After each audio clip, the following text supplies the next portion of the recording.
Bendiciones, hermanos. Qué alegría poder estar nuevamente buscando de la presencia de Dios, buscando de Él, queriendo aprender más de Él, estar nuevamente en un momento con Dios. Vamos a continuar nuestra lectura en el libro de los Hechos. Vámonos ahora al capítulo 11. Vamos del verso 19 en adelante. Veamos lo que tiene el Señor para nosotros esta noche. Ahora bien, los que habían sido esparcidos a causa de la persecución que hubo con motivo de Esteban, pasaron hasta Fenicia, Chipre y Antioquía, no hablando a nadie la palabra, sino solo a los judíos. Pero había entre ellos unos varones de Chipre y de Cirene, los cuales cuando entraron en Antioquía, hablaron también a los griegos, anunciando el evangelio del Señor Jesús. Y la mano del Señor estaba con ellos, y gran número creyó y se convirtió al Señor. Llegó la noticia de estas cosas a oídos de la iglesia que estaba en Jerusalén, y enviaron a Bernabé que fuese hasta Antioquía. Cuando llegó y vio la gracia de Dios, se regocijó y exhortó a todos los que con propósito de corazón permaneciesen fieles al Señor. Porque era varón bueno y lleno del Espíritu Santo y de fe, y una gran multitud fue agregada al Señor. Después fue Bernabé a Tarso para buscar a Saulo. Hallándole, le trajo a Antioquía, y se congregaron ahí todo un año con la iglesia, y enseñaron a mucha gente, y a los discípulos se les llamó cristianos por primera vez en Antioquía. En aquellos días, unos profetas descendieron de Jerusalén a Antioquía, y levantándose uno de ellos, llamado Agabo, daba a entender por el Espíritu que vendría una gran hambre a toda la tierra habitada, la cual sucedió en tiempo de Claudio. Entonces los discípulos, cada uno conforme a lo que tenía, determinaron enviar socorro a los hermanos que habitaban en Judea, lo cual en efecto hicieron, enviándolo a los ancianos por mano de Bernabé y de Saulo. Aquí vemos nosotros cómo continúa. Ya se había abierto la puerta para que los gentiles recibieran también el evangelio de Jesucristo. Y dice que en el momento, se recuerda que estuvimos leyendo anteriormente de cuando fue muerto Esteban, pues la gente empezó, los cristianos, los que reconocían en Jesucristo al Mesías prometido, que eran judíos, ellos empezaron a huir porque empezó una persecución del mismo pueblo judío para los judíos que reconocían en Jesucristo al Mesías prometido. Entonces ellos salen huyendo y empiezan a hablar y a contar que el Mesías que había sido prometido sí había venido y que era Jesucristo, pero solo se los contaban a los judíos. Y hubo conversiones. Sin embargo, la palabra nos menciona que hubo unos hombres que se atrevieron a hablar, aunque no fueran judíos. Y el Espíritu Santo obró.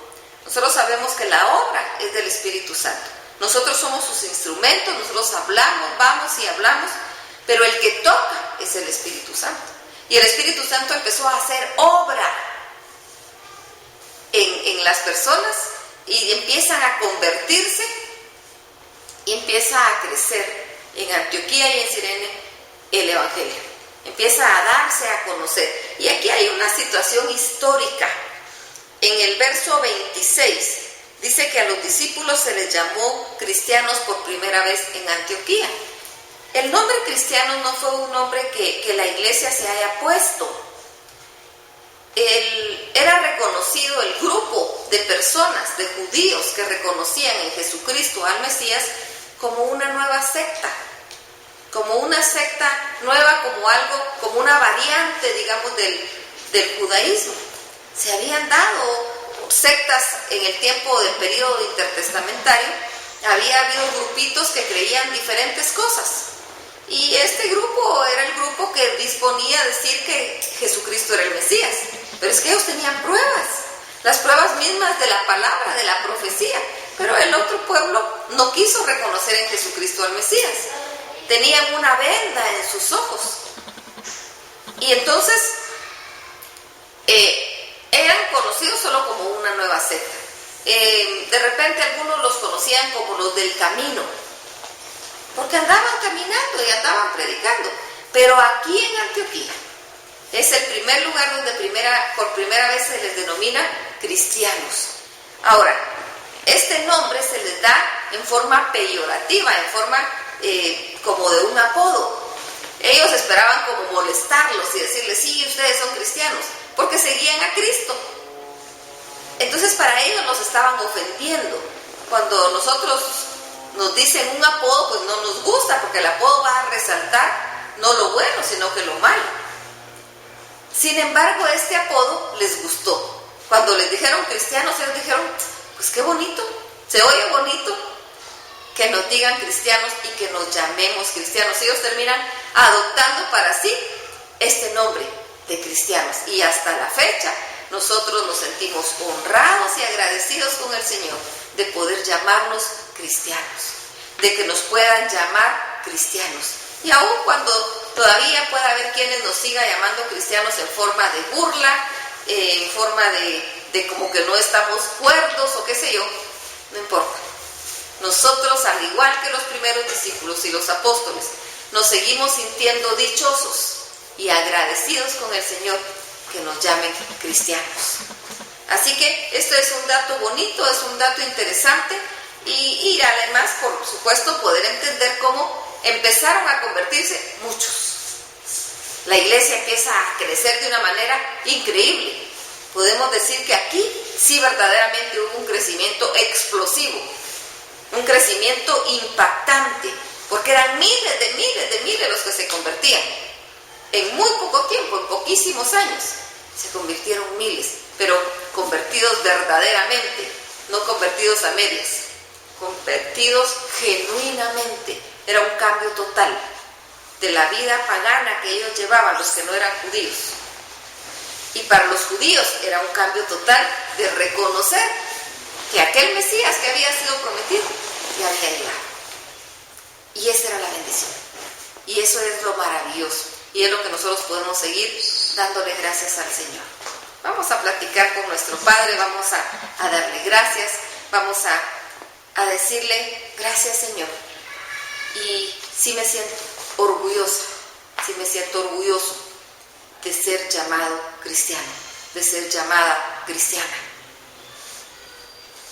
Sí reconozco en ti a mi único y suficiente Salvador. Quiero depender de ti. Cada momento de mi vida, cada decisión de mi vida, te la entrego a ti. Vamos a entregarle así nuestra vida al Señor. Vamos a entregarle esa propuesta al Señor y vamos a agradecerle, porque por Él somos cristianos. Para la honra y la gloria de Él vivimos cada momento de nuestra vida. Así que aprovechemos nuestra vida para alabarlo, para glorificarlo y para extender el reino. Estos hombres se animaron a predicar donde nadie predicaba. Y ahí hubo una obra especial. Animémonos a predicar donde nadie predica, a donde nos mande el Señor. Y ahí va a haber una obra especial.